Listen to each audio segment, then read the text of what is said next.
Hi girls, we're going to finish up chapter 14 of Harry Potter today. So the last time we read, yesterday, um, Harry and Ron were going to break Professor McGonagall's rule and try to find out how to get into the Chamber of Secrets. So Harry had inherited just one thing from his father, a long and silvery invisibility cloak. It was their only chance of sneaking out of the school to visit Hagrid without anyone knowing it. They went to bed at the usual time, waited until Neville, Dean, and Seamus had stopped discussing the Chamber of Secrets and finally fallen asleep, then got up, dressed again, and threw the cloak over themselves. The journey through the dark and deserted castle corridors wasn't enjoyable. Harry, who had wandered the castle at night several times before, had never seen it so crowded after sunset. Teachers, prefects, and ghosts were marching the corridors in pairs, staring around for any unusual activity. Their invisibility cloak didn't stop them making any noise, and there was a particularly tense moment when Ron stubbed his toe only yards from the spot where Snape was standing guard. Thankfully, Snape sneezed at almost exactly the moment Ron swore. It was with relief that they reached the oak front doors and eased them open. It was a clear, starry night. They hurried toward the lit windows of Hagrid's house and pulled off the cloak only when they were right outside his front door. Seconds after they knocked, Hagrid flung it open. They found themselves face to face with him aiming a crossbow at them. Fang the boarhound barked loudly behind him.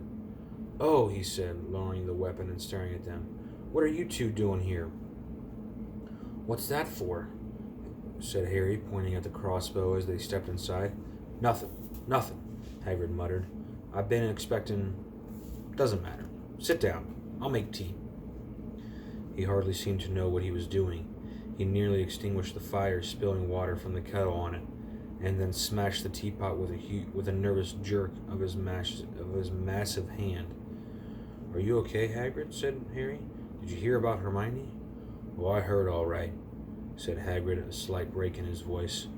He kept glancing nervously at the windows. He poured them both large mugs of boiling water.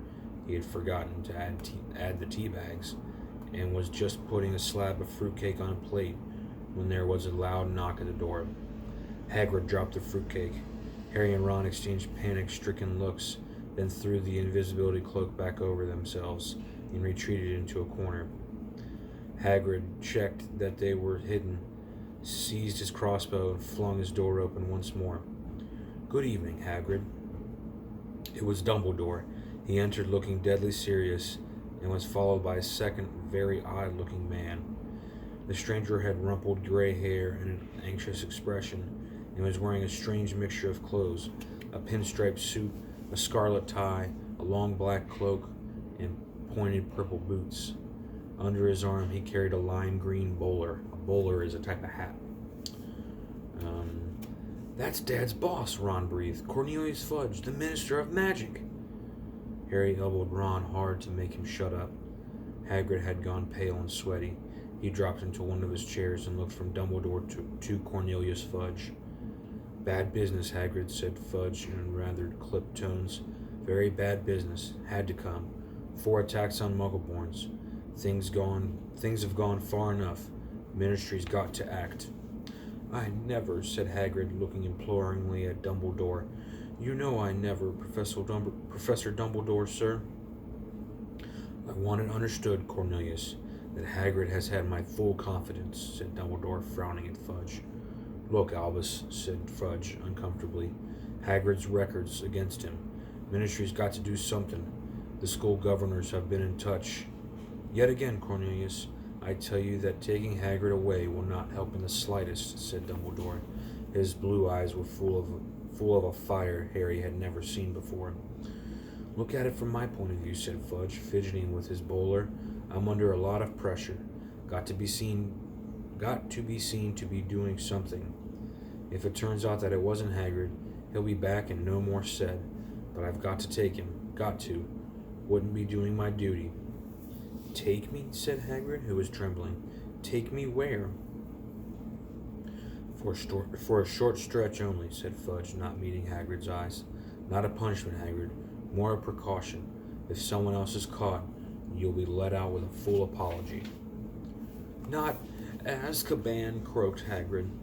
Before Fudge could answer, there was another loud rap on the door. Dumbledore answered it. It was Harry's turn for an elbow in the ribs. He'd let out an audible gasp. Mr. Lucius Malfoy strode into Hagrid's hut, swathed in a long black traveling cloak. Smiling a cold and satisfied smile, Fang started to growl. Already here, Fudge, he said approvingly. Good. What are you doing here? Said Hagrid furiously. Get out of my house!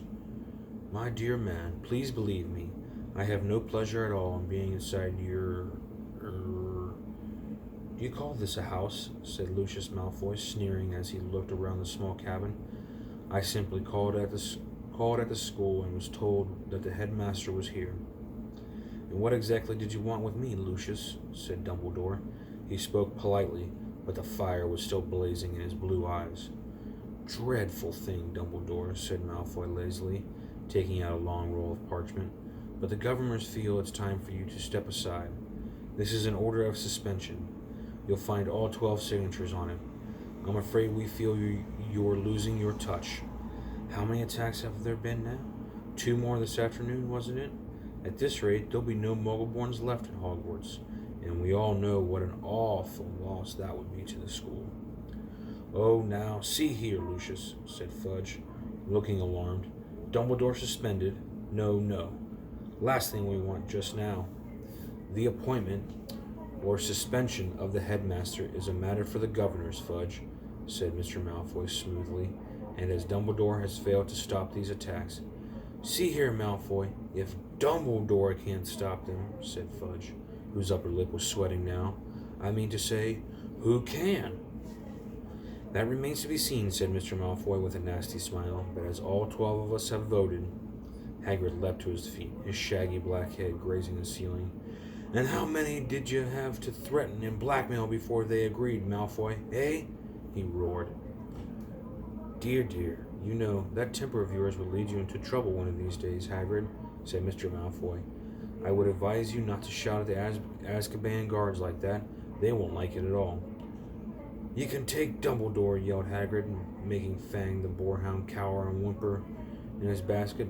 Take him away, and the Muggleborns won't stand a chance. There'll be killing next. Calm yourself, Hagrid, said Dumbledore sharply. He looked at Lucius Malfoy. If the governors want my removal, Lucius, I shall of course step aside. But, stuttered Fudge. No, growled Hagrid. Dumbledore had not taken his bright blue eyes off of Lucius Malfoy's cold gray ones.